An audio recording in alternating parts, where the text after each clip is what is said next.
Previously on Saving Christmas, Sleigh Bells. Blip Wiry Skipperson and his elite team of Special Forces Black Ops elves were on a cocoa break when all heckerdoodles broke loose in the workshop. Unknown invaders blew up part of the workshop. Just over 24 hours until the big day, and the big man's sleigh had been stolen. The team tracked the sleigh on the global present tracking system to an abandoned toy lab facility that hadn't been in use since the early 70s. Following a lead from there, the team ran into trouble. A group of yellow snowmen ambushed them.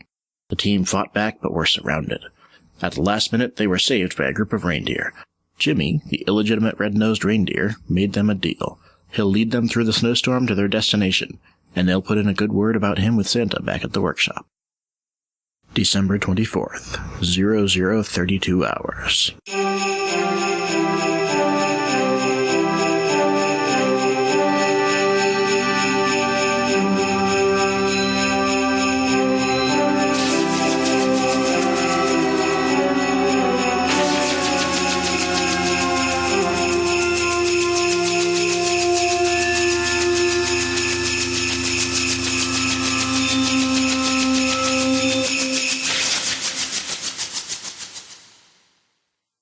The little rag doll had told us the truth. There was an old Christmas village nestled at the foot of the mountain.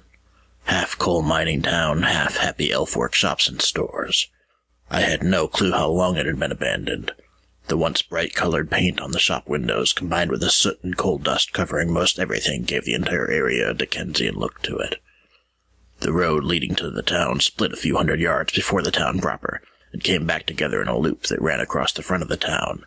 It looked like the road was made to run one way for easy loading and unloading, and the area inside the loop was a public park. But there weren't any little elves playing in the snow. Instead, I saw what looked like an ugly little makeshift guard shack, and even from this distance, we could see the shadow of a figure in the window. Shade kneeled down and poked at the road. "Hey, Wiry, it's hard to tell with the snow, but does it look like a sleigh came through here recently?" I looked down and saw what could have been sleigh tracks. "It just might be.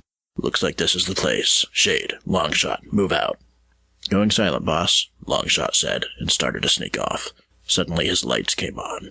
The Christmas lights built into his vest started blinking brightly. "Longshot," I barked. "Silent and out of sight, too." "What?" he said. Then he looked down. "Ah, reindeer crap. Sorry, I must have... Where's the bleeping button?" He turned his lights off, and he and Shade slipped out into the snow. In moments, their snow camo disappeared into the texture of the rolling hills. "What about me?" asked Jenny. "I'm not used to having two snipers at my command." "High ground. Cover them as they go in," I said. She disappeared after them. A moment later, I thought I saw a flicker of movement halfway up a nearby tree. "She's good." A moment later, I heard a click on the radio. Shade spoke, quietly. "One guard, in the shack. I don't know what the heckerdoodles he is, but he sure is ugly." "Armed?" I asked, decidedly. "Should I take him silently? Wait, I hear something." I heard it too. Whatever the sound was, it carried. And then it came around the corner, and we all could see what it was. It was a squadron of toy soldiers. Cheap tin toy soldiers marching in mismatched step. And at the head of them was something that looked like what you'd imagine an elf would look like, if it were pure naughty. Its gray, wrinkled skin looked like a mummified orange that had been left at the bottom of someone's stocking for an entire year. Over the sound of the marching, I could hear the rhythmic sound of it yelling, "Punish the naughty!" That was all. Just over and over again. "Punish the naughty!" Which was echoed by the last line of the squadron. When they finished coming around the corner, I saw that the last line of the squad was made up of 4 more of these things. They sure as jingle bells weren't Christmas elves.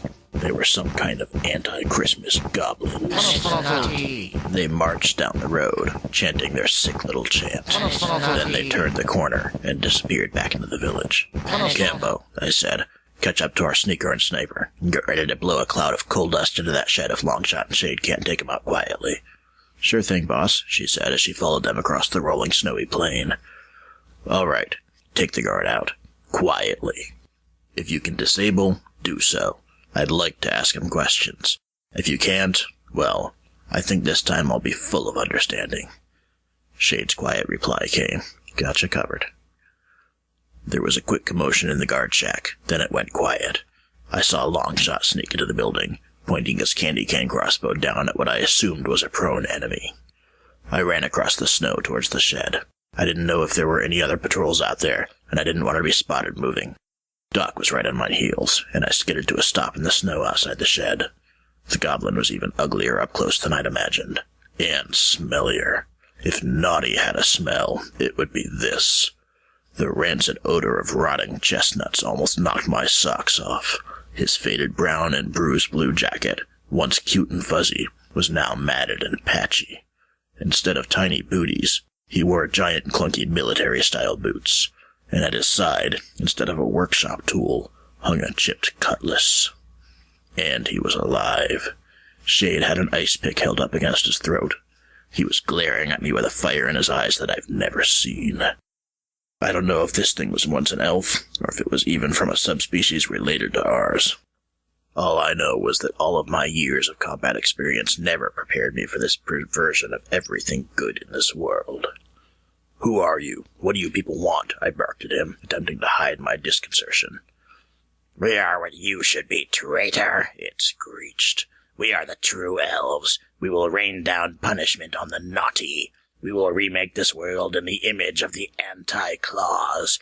The time has come to punish the naughty." Before Shade could stop him, the goblin slipped out of her grip and charged at me, reaching for the jagged sword at his side. I swung my wooden workshop mallet at his hand and swatted it away from the hilt before he could draw it.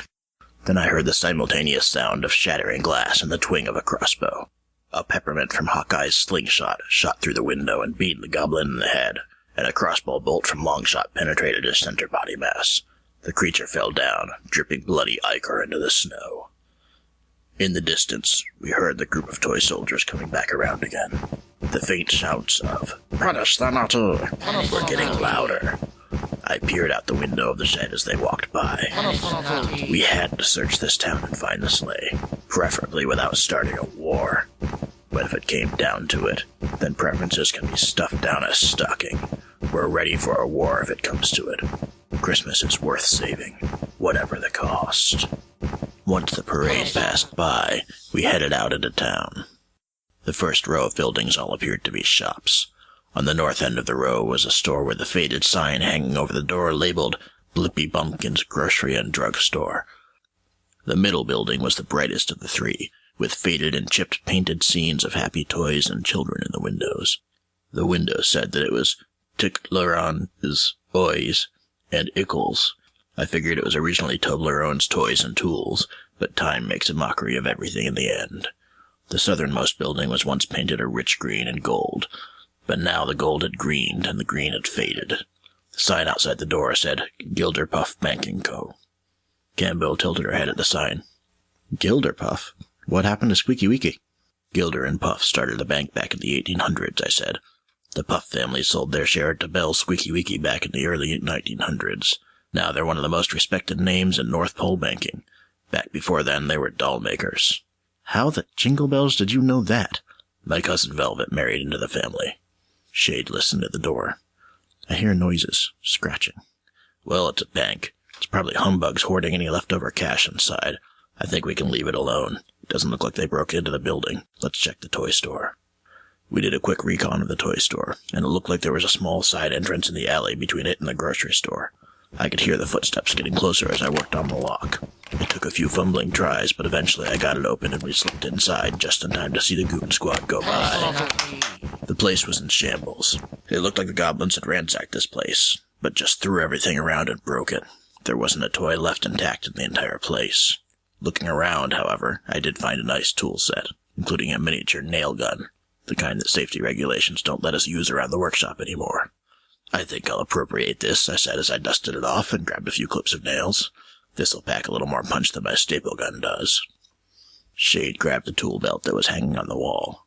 I think these might come in handy too, she said as she eased out a couple of chisels.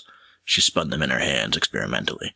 They look just as natural as her ice picks usually do, and they'll do a lot more damage to naughty toys. All right, if that's everything we can find of use in here, then let's move on. There was still a big building in the middle of town that we hadn't looked at yet, and two buildings along the north edge. And the mine was on the west side of the town, embedded into the base of the mountain. The sleigh could be anywhere.